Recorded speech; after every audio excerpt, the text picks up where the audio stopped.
Well, I think we're at the beginning of discussions as to making movements to better protect our data here in this country. But as you may know, and I'm not saying other countries are different, the industry pretty much owns our Congress. So they pay so much money lobbying and supporting our members of Congress that the laws tend to get written by the lobbyists and only tend to do what everybody agrees, in the industry that should be done. So we'll have to see what this really leads to.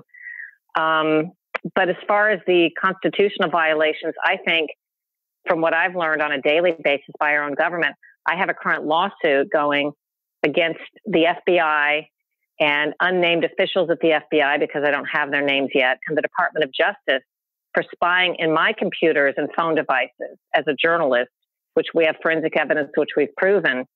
And other journalists in this country aren't even covering the story. I've received zero support from organizations in this country that should be concerned about this sort of privacy violations. Is this when you were at CBS, by the way?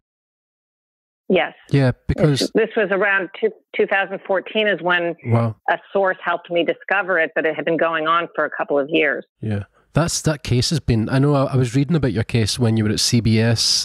That case has been running for so long now, it would appear.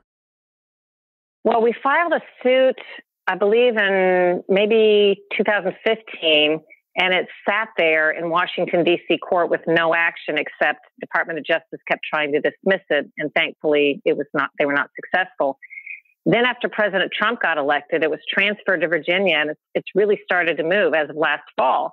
We actually took a deposition. We've issued subpoenas to all the intel agencies, but they are fighting every step of the way. They have unlimited tax money to motion us to death, to just fight everything we're doing. They should, at this point, acknowledge the forensics that we have, apologize, and try to find out the people behind it. Instead, thank goodness I have a great support system of forensics experts and lawyers who are helping me, because otherwise no one can fight the government when they're funded by all this tax money and all this power.